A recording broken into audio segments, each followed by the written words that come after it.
그들이 무리에게 이르매 한 사람이 예수께 와서 꿇어 엎드려 이르되 주여 내 아들을 불쌍히 여기소서. 그가 간질로 심히 고생하여 자주 불에도 넘어지며 물에도 넘어지는지라. 내가 주의 제자들에게 데리고 왔으나 능히 고치지 못하더이다. 예수께서 대답하여 이르시되 믿음이 없고 패역한 세대여, 내가 얼마나 너와 함께 있으며 얼마나 너희에게 참으리요. 그를 이리로 데려오라 하시니라.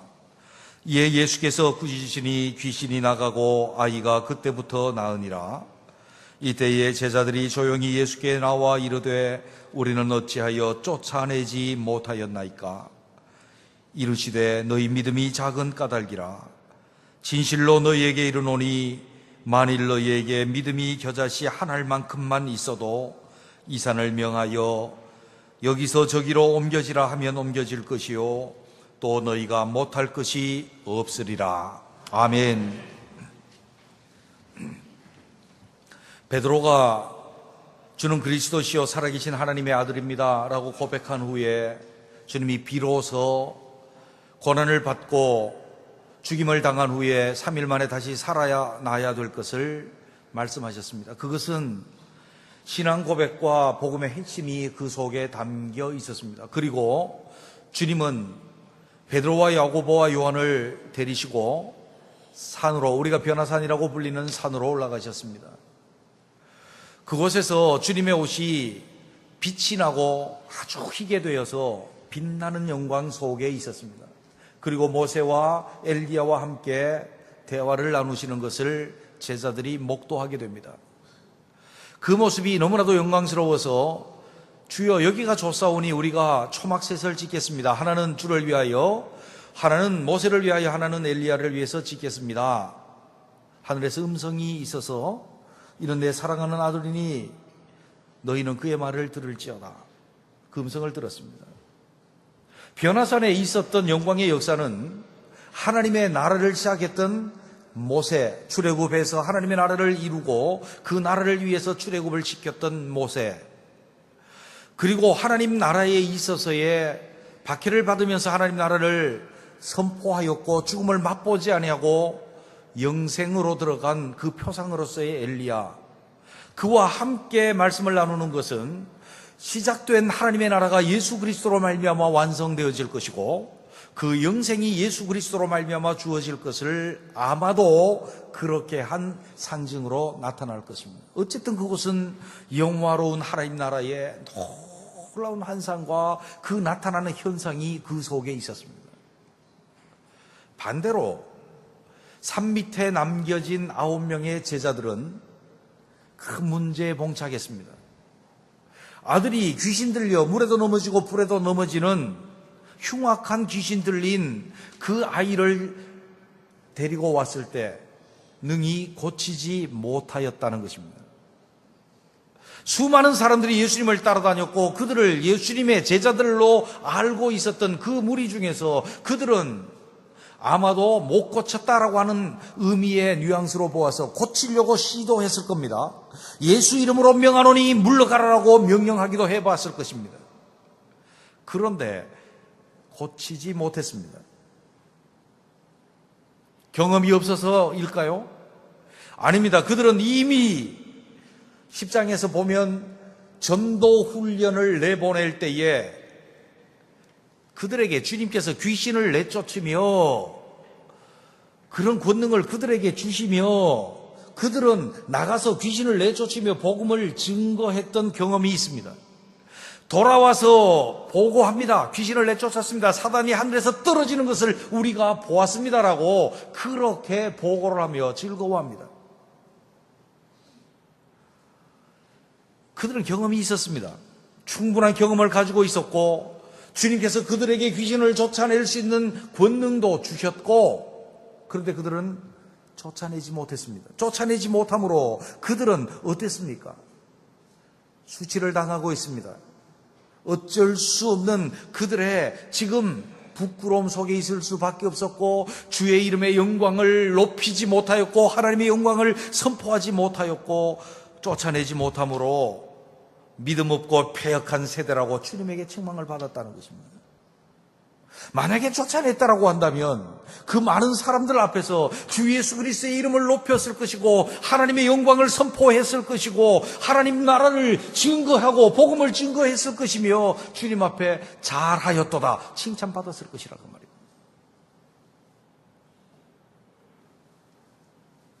오늘날 우리의 삶도 그렇지 않습니까?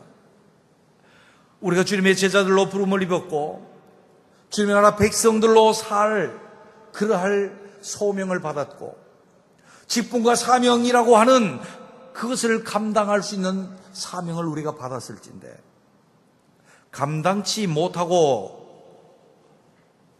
실패한다면 우리는 하나님 앞에서나 이 세상 앞에서나 부끄러운 자들로 살아가게 될 것입니다. 하나님의 영광을 높이고 주 예수 그리스도의 이름을 높이는데 실패하고 주님께 책망을 받을 수도 있습니다. 그러나 우리가 승리해서 하나님 나라 백성으로서 하나님의 아들들로서 성공적으로 승리하여서 살아내고 주님 맡기신 직분과 사명을 우리가 감당한다라고 한다면 하나님께 영광을 돌리고 주 예수 그리스도의 이름을 높이고 주님께 잘하였다 칭찬받는 우리가 되어서 주의 복음을 증거하는 자들이 되어질 수 있을 줄로 믿습니다. 제자들이 왜 못했습니까? 19절에 있는 말씀을 보면 이때의 제자들이 조용히 예수께 나와 이르되 우리는 어찌하여 쫓아내지 못하였나이까? 너희 믿음이 작은 까닭이니라. 아멘. 믿음이 작다고 말합니다. 17절에 있는 말씀을 보면 더 명확하게 나타납니다. 예수께서 대답하여 이르시되 믿음이 없고 패역한 세대여. 믿음이 없었다는 것입니다. 여러분, 제자들이 믿음이 있었을까요? 없었을까요? 대답하기 곤란하죠. 제자들이 믿음이 없었다고 한다면 자기의 모든 생업과 자기 하는 모든 일들을 다 버리고 주를 쫓았겠습니까? 아닙니다. 그들은 주가 그리스도이신 것을 알고 쫓았습니다. 그리고 주를 쫓을 만한 믿음도 그들 가운데 있었습니다. 다만 무슨 믿음이 없었던 것입니까? 귀신을 쫓아내고 주의 승리를 선포하고 주의 영광을 나타낼 수 있는 믿음이 없었다는 거죠. 우리는 어떻습니까? 여러분은 믿음이 있으십니까? 없으십니까? 믿음이 있습니다. 우리는 어떤 믿음이 있습니까? 주 예수를 내 주님으로 고백할 수 있는 믿음이 있습니다. 할렐루야. 주는 그리스도십니다 라고 고백할 수 있습니다. 주여 나는 주인이로소이다 하고 주님 앞에 엎드릴 믿음도 있습니다. 주님이 나의 왕이십니다 그렇게 고백할 믿음도 있습니다. 근데 문제는 그렇게 살아내고 그렇게 승리하고 그렇게 감당할 수 있는 능력 있는 믿음이 있느냐는 별개의 문제입니다. 생각해 보아야 됩니다. 그 믿음이 있음으로 말미암아 우리가 넉넉히 그리스도인으로 승리해내고 세상의 통치를 벗어나 하나님의 통치 가운데 들고 우리가 사명과 직분을 감당하여서 그 제자로서의 사명과 직분 감당하고 오늘날 우리에게 주어진 사명과 직분을 감당해서 주의 이름을 높이고 주의 영광을 나타내고 복음을 증거하며 주님께 칭찬받을 수 있는 사람이 되는 것은 우리에게 그렇게 해야 될 실제적인 믿음이 필요하다는 것입니다. 제자들이 믿음이 있었으되 믿음이 없고 패역한 세대여 때로는 너희 믿음이 작은 영혼이라 라고 그렇게 말씀하신 것을 들으면서 주님이 원하시는 승리하고 하나님의 영광을 선포하고 복음을 증거할 수 있는 그 믿음은 어떤 믿음인지 오늘 본문을 통해서 우리가 살펴보면서 우리의 삶 속에 바로 하지 못하는 믿음이 아니라 할 수 있는 믿음의 소유자들이 되시기를 주님의 이름으로 축원합니다. 할 수 있는 믿음, 하나님께 영광 돌리고 주님의 이름을 높이고 주님께 칭찬받고 복음을 증거할 수 있는 믿음, 그 믿음은 어떤 믿음일까요? 그 첫째는 살아있는 믿음을 주님이 요구하고 계십니다. 살아있는 믿음입니다. 한번 따라해 보시죠. 살아있는 믿음입니다. 18절에서부터 20절에 있는 말씀을 봅니다. 이에 예수께서 꾸짖으시니 귀신이 나가고 아이가 그때부터 나으니라. 주님은 내쫓았습니다. 이때에 제자들이 조용히 예수께 나와 이르되 우리는 어찌하여 쫓아내지 못하였나이까? 어찌해서 못 쫓아냈습니까? 주님이 말씀합니다. 이르시되 너희 믿음이 작은 까닭이니라. 진실로 너희에게 이르노니 만일 너희에게 믿음이 겨자씨 한 알만큼만 있어도 이 산을 명하여 여기서 저기로 옮겨지라 하면 옮겨질 것이요 또 너희가 못할 것이 없으리라. 할렐루야. 너희에게 믿음이 겨자씨 한 알만큼만 있어도 이 산더러 명하여 저기로 옮겨질 것이라 해도 그렇게 될 것이다. 여러분은 겨자씨 한 알만한 믿음이 있습니까? 없습니까? 헷갈리시죠? 그죠? 그럼 한번 배봉산아 여기 공기 안 좋으니까 우리 교회 옆으로 옮겨와라. 그러면 옮겨옵니까? 안 옮겨옵니까? 옮길 수 있는 사람 손 들어보세요. 그럼 믿음 없는 거네요. 우리는 이 말씀을 너무 문자적으로 너무 많이 받아들여서 정말 그 속에 담긴 뜻을 제대로 이해를 하지를 못합니다. 겨자씨는 어떤 것입니까? 아주 작은 것입니다. 전에 장로님 중 한 분이 이스라엘을 갔다 오셔서 저에게 목사님 이게 겨자씨입니다 라고 조그만 유리 캡슐에 담긴 것에 겨자씨를 갖다 주셨어요. 근데 보니까 생각보다 겨자씨가 제법 크더라고요. 그래서 어떻게 생겼을까? 그러니까 이게 겨자씨인지 아닌지는 잘 모르겠는데 파는 데서 겨자씨라 그래서 사왔습니다 하고 주셔요. 근데 유채꽃 같은 것의 씨앗이라 그래요. 그래서 아닌 것 같아요. 왜냐하면 겨자씨는 겨자는 나물입니까? 나무입니까? 성경에 나오는 겨자는요? 나무죠, 그죠? 나물보다 커서 나무가 되며.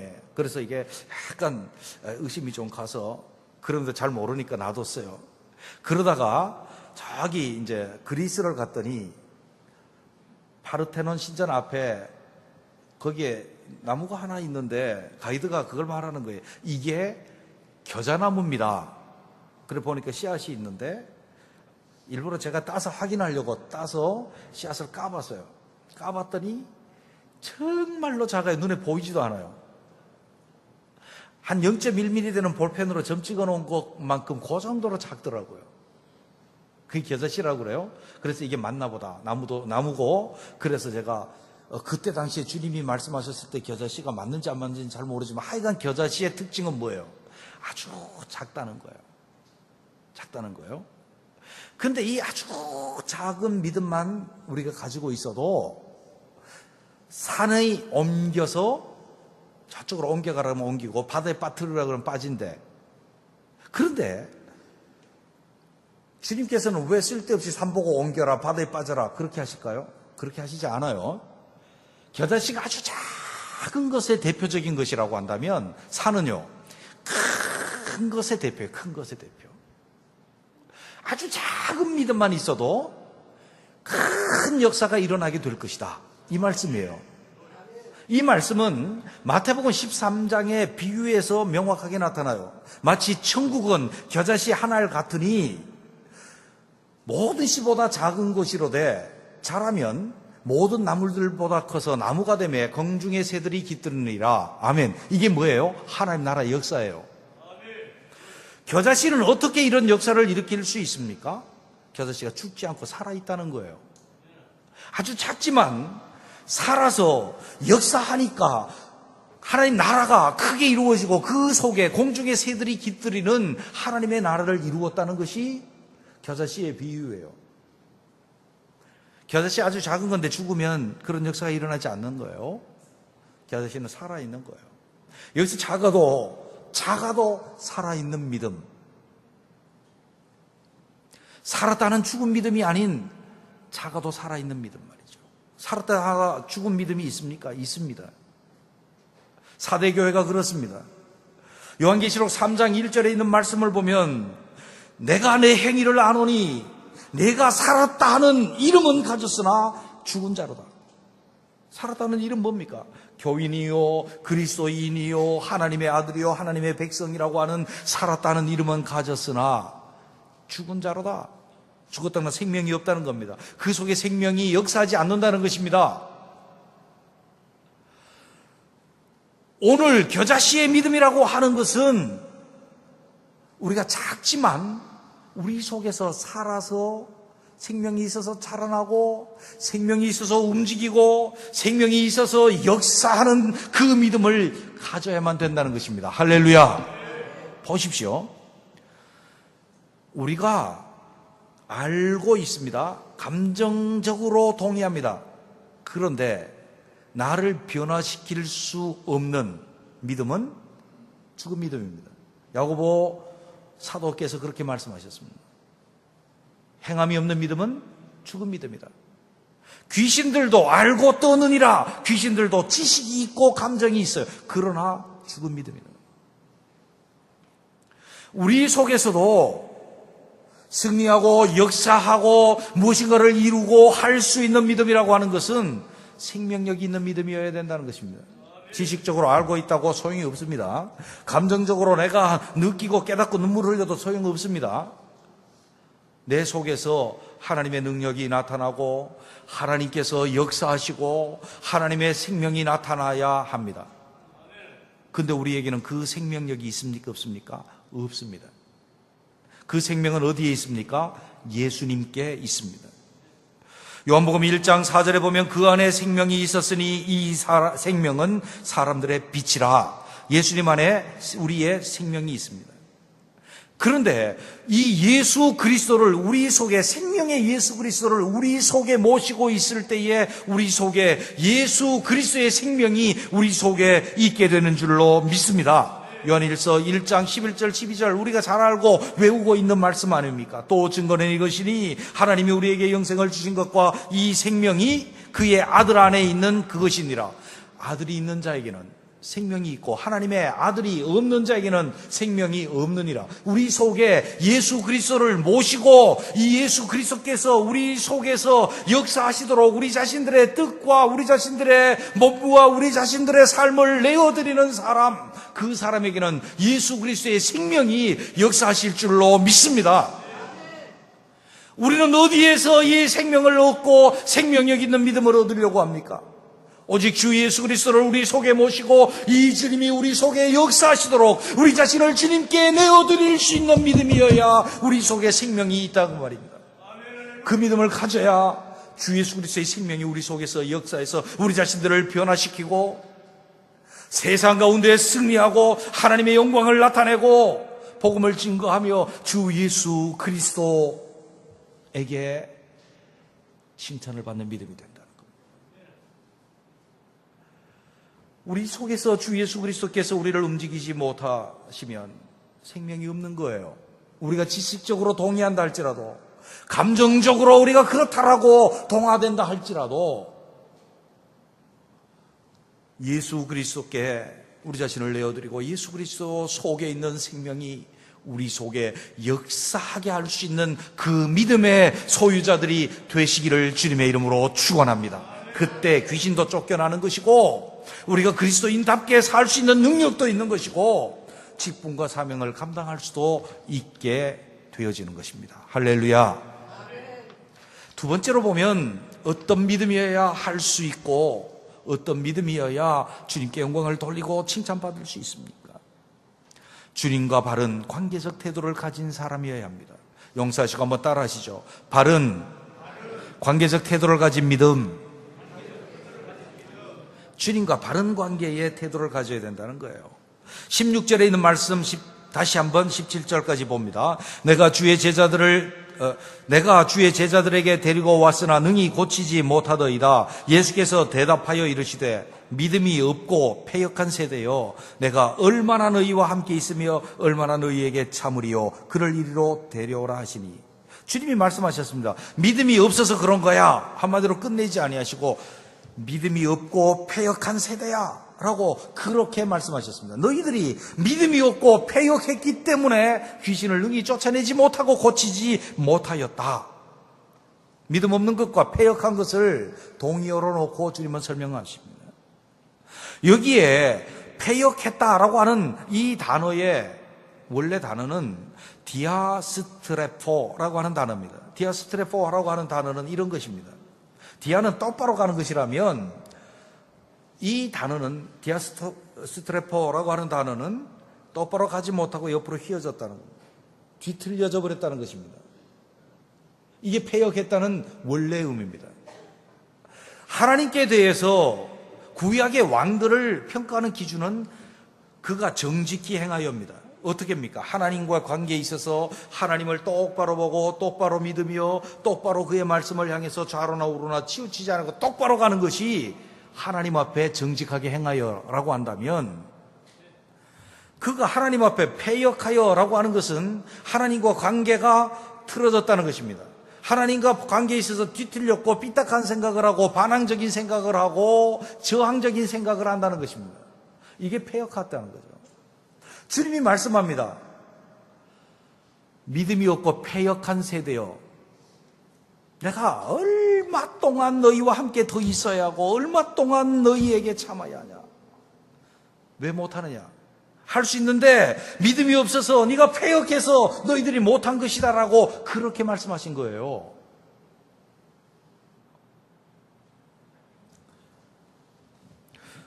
그 세대가 믿음이 없으면 당연한 것이겠지만 제자들이 믿음이 없는 세대라는 것입니다. 삐뚤어져 있다는 것을 주님이 책망하고 계시는 것을 우리는 알아야 합니다.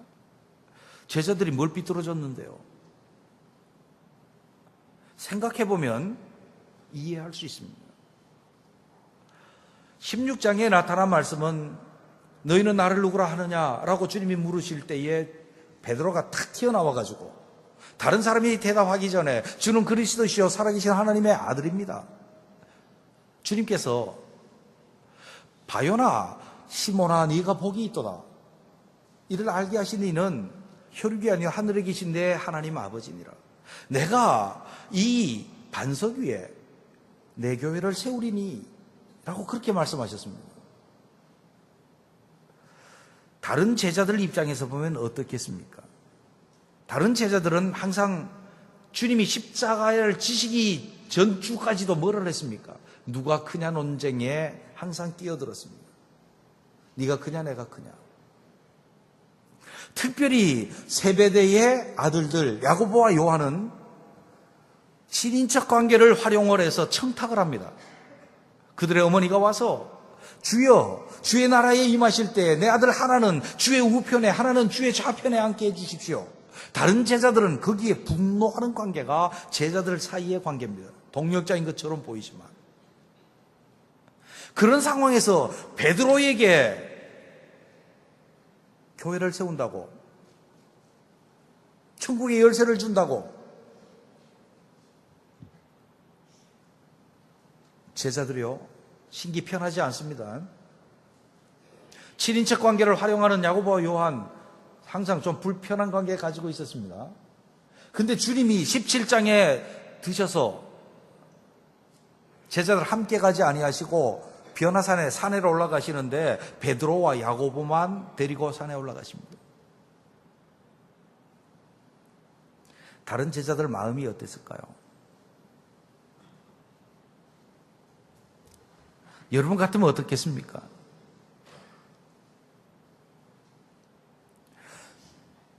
장로님들이 여러 분 계신데 한 장로님만 특별히 목사가 관계하고 같이 다니고 사랑하고 그러면 어떻게 되겠습니까? 다른 분들이 조금 마음이 상하겠죠. 어느 교회는 교역자들이 여러 명 있는데 서로 목사님한테 사랑받으려고 서로 하고 질투하고 그러다가 나중에 육두문자를 하면서 싸워갖고 다 잘렸다고 그러더라고요.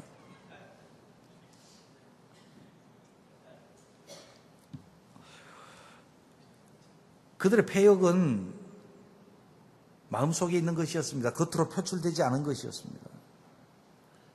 주님과의 관계가 합당하지 못하고 주님께 대해서 불편한 마음을 가지고 있고 주님께 대해서 뒤틀린 마음을 가지고 있고 반항적인 마음을 가지고 있고 그래서 모든 관계에 있어서 깨어졌기 때문에 믿음이 없고 패역한 세대라고 주님이 책망하셨습니다. 주님과의 관계가 합당치 못하면 우리 속에 계신 주님의 역사가 제대로 나타나고 우리가 주의 뜻대로 살 수 없고 우리가 세상에 대해서 승리할 수 없고 사명과 직분 감당할 수 없습니다. 우리가 감당할 수 있느냐 감당할 수 없느냐는 주님과 관계적 태도가 관건입니다. 우리는 항상 주님께 대해서 좋은 관계, 뒤틀리지 않은 반듯한 주님과의 관계를 유지함으로 우리 속에 주의 역사가 살아서 숨쉬고 승리하고 능히 감당해서 하나님께 영광이요 주님께 칭찬받는 우리가 되시기를 주님의 이름으로 축원합니다. 세 번째로 보면 기도하는 믿음이 그들에게 없었습니다. 오늘 본문 말씀에 보면 20절에 보면 너희 믿음이 작은 까닭이니라 진실로 너희에게 이르노니 만일 너희에게 믿음이 겨자씨 한 알만큼만 있어도 이 산을 명하여 여기서 저기로 옮겨지라 하면 옮겨질 것이요 또 너희가 못할 것이 없음이니라. 21절 여러분들만 읽어봅니다. 시작. 없음. 아니 여러분 보세요. 앞에 번호는 21절 이렇게 붙여놓고 없음이라뇨. 왜 이런 현상이 벌어졌을까요? 원래 사도 마태께서 마태복음을 쓸 때에는 장절이 있었을까요? 없었을까요? 없었어요. 장절이 없었어요. 1장 18장 17장 이런 게 없었다니까요. 근데 교회에서 성경으로 사용하려고 그러다가 보니까 오늘 만약에 본문 마태복음 17장 14절서부터 우리 읽읍시다. 그러는데 장절이 없으면 여러분들이 마태복음 읽읍시다 그러면 다 읽어야 될 거 아니에요. 어디 찾으려고 그러면 한참 찾아 어디 있어 그래야 될 거 아니에요. 그죠? 그래서 교회에서 사용하기 위해서 장절을 붙인 거예요. 그래서 이제 장절을 붙여놨는데 장절을 붙일 때에는 여기가 있었다는 얘기 아니에요. 그죠? 근데 없는 이유가 뭡니까? 후대에 사본인들이 많이 있습니다. 이때 원래 마태 사도께서 쓰신 복음서가 원본이 지금 있을까요? 없을까요? 없어요. 그럼 뭐가 있어요? 그때에 교회에 사용하도록 마태복음을 써서 교회에 주었는데 여러 교회가 되니까 가서 베껴서 쓴 거 아니에요. 필사라고 그래요. 필사본들이 쭉 있어요. 똑같이 오늘날처럼 컴퓨터로 해서 쫙 뽑으면 다 동일하게 뽑고 후대로 다 내려갈 텐데 그때는 손으로 일일이 다 썼거든요. 일일이 쓰다가 보니까 조금씩 잘못 쓸 수도 있고 또 어떤 사람은 자기 생각을 막 거기다 써놓는 사람들도 있어. 잘못된 사람들이 막 써놓는 사람들도 있고 쓰다가 보니까 얼마나 힘들어요. 깜빡깜빡 졸다가 보니까 빼먹는 것도 있고 마음에 안 드는 거 어떤 사람들은 좀 불경한 사람들은 마음에 안 드는 구절은 빼버리고 그런 일들이 있어서 후대에서 성경을 다시 편찬을 하면서 가장 정확하게 오류가 없이 쓴 사본이 뭐냐? 어떤 것을 취하느냐? 그래 주로 지금 한글 성경이 되어 있는 그 성경의 원본은 네스를 알란트판을 많이 씁니다. 그런데 이전에 21절이 있었던 성경이 있습니다. TR 공인사본이라고 하는 TR이라고 하는 그 사본에는 21절이 있습니다. 그래서 21을 남겨둔 거예요. 그런데 네스를 알란트판이나 정말 성경의 진리를 제대로 증거한다라고 인정되어지는 판들, 우리가 번역한 판들에는 없기 때문에 비워둔 거예요. 이해가 되셨으면 아멘. 뭔 소리인지 몰라도 아멘. 하나님 말씀이니까 제가 장황하게 설명을 드린 거예요. 여러분들 다른데 비어있는 것도 그렇게 이해를 하시면 돼요. 근데 21절에 TR 공인사본에 보게 되면 말씀이 있어요. 그러나 기도와 금식 외에는 이런 유가 나갈 수 없느니라. 그게 21절이에요. 그러면 그 말씀이 정말로 성경과 일치되어지는 것인지 증거를 해야 될 것 아닙니까? 마가복음 9장 19절에 이르시되, 똑같은 말씀에서 이르시되 기도 외에 다른 것으로는 이런 유가 나갈 수 없느니라 하시니라. 아멘. 그렇습니다. 기도함으로 은혜를 입고, 기도함으로 은혜 속에서 하나님의 승리할 수 있는 능력, 역사하시는 능력이 기도를 통해서 나타난다라고 하는 것을 우리가 이해해야 합니다. 제자들은 기도하지 아니하고 한번 경험했던 그 경험으로 지난번에 잘했으니까, 지난번에 주님이 우리에게 권능을 주셨으니까 능히 귀신을 쫓아낼 수 있으리라고 생각했는지도 모르겠습니다. 그러나 그들은 할 수 없었습니다. 왜냐하면 실제적으로 그 속에 은혜와 능력이 없었기 때문입니다. 무엇 때문입니까? 기도하지 않았기 때문입니다. 우리가 은혜를 입고 하나님의 역사를 경험하게 되어지는 은혜의 방편은 세 가지입니다. 하나는 말씀입니다. 말씀은 모든 것의 근본입니다. 합당한 복음에 근거한 성례 때에 하나님의 은혜가 우리에게 임합니다. 뿐만 아니라 우리가 말씀에 근거해서 기도하게 될 때에 하나님의 은혜와 능력이 우리에게 임하게 될 줄로 믿습니다. 이것이 장로교에서 이야기하는 세 가지 은혜의 방편인 것입니다. 그들에게 기도와 금식 외에는 이런 유가 나갈 수 없느니라. 기도 외에는 이런 유가 나갈 수 없느니라 주님이 말씀하셨다고 한다면, 그들은 기도하지 않았기 때문에, 기도로서 하나님의 은혜를 입고 하나님의 능력을 입지 않았기 때문입니다. 금식은 오직 하나님께만 매달려서 하나님의 은혜와 역사가 나타나도록 하는 기도가 금식입니다. 금식은 다이어트하기 위해서 바꾸는 것이 금식이 아닙니다. 성경이 말하는 금식은 건강을 위해서 절식하는 것이 금식이 아닙니다. 금식은 내 생명을 걸고 하나님의 은혜를 갈구하는 것이 금식입니다. 금식하고 기도하고 기도를 경험한 자만이 넉넉히 승리하고 능히 할 수 있게 될 줄로 믿습니다. 성경은 다윗을 이렇게 표현합니다. 만군의 하나님 여호와께서 다윗과 함께 계시니 어디로 가든지 이기니라. 할렐루야. 그렇게 말씀하시고 다윗이 전쟁터에 나갈 때에 항상 했던 것을 부연하고 있습니다. 다윗이 여호와께 여짜와 이르되 저들을 우리 손에 붙이시겠나이까. 항상 하나님과 교류하며 하나님께 물어보고 여쭈어보고 기도했다는 거예요. 그럴 때 승리했습니다. 모세와 여호수아의 전쟁에 보면 그것도 극명하게 나타납니다. 하나님 저들을 우리 손에 붙였나이까. 우리가 올라가리이까. 올라가라 할 때는 백전백승을 했습니다. 그러나 기도하지 아니하고 조그만 아이성 야보고 올라갔다 그들이 참패를 당합니다. 기도만이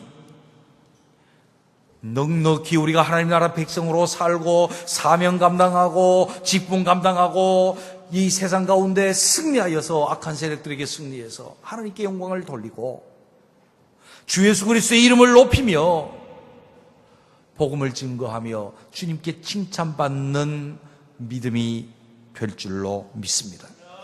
우리의 경험으로 되지 않습니다. 우리 이전에 했던 수많은 경험들이 있습니다. 저도 그런 실패를 해봤습니다. 주님께서 허리 통증이 있는 사람들 손 얹으면 많이 낫는 역사를 저를 통해서 일으키셨습니다. 그래서 제가요 믿음 없이 기도하지 아니하고 예전에도 하셨던 주님 해주실 줄로 믿습니다. 믿음, 예전에 했다는 믿음만 가지고 했더니 역사가 일어나지 않더라고요. 미리 주님 앞에 기도하고 때로는 주님께 집중하고 기도함으로 주님께 은혜를 구할 때 주님이 역사하시더라고요. 할렐루야. 할렐루야. 경험 갖고 되지 않습니다. 캐리어로 되지 않습니다. 어떤 형식으로 되지 않습니다. 기도하는 믿음만이 우리를 하나님 나라 백성으로 살게 하고 악한 세력들을 쫓아내고 주의를 감당케 할 줄로 믿습니다. 사랑하는 성도 여러분, 제자들은 주님 앞에서 귀신을 쫓아내고 주의 복음을 전할 권능과 사명을 받았죠. 우리는 오늘날 하나님의 나라 백성으로서 이 악한 세대 가운데 살아서 악한 세대 가운데 승리하고 주의 복음을 증거하고 주님께 영광을 돌리고 주 예수 그리스도의 이름을 높이고 주님께 칭찬받아야 되겠지요. 그렇게 능히 할 수 있는 믿음이 무엇입니까? 살았다 하나 역사하지 못한 죽은 믿음이 아니라 예수 그리스도의 생명이 우리 속에서 역사하는 살아있는 믿음이 필요합니다. 주님과 뒤틀린 관계에서는 역사가 일어나지 않습니다. 주님과 바른 관계적 태도를 가진 믿음, 기도로서 역사하는 믿음, 이 믿음의 소유자가 되시기를 주님의 이름으로 축원합니다.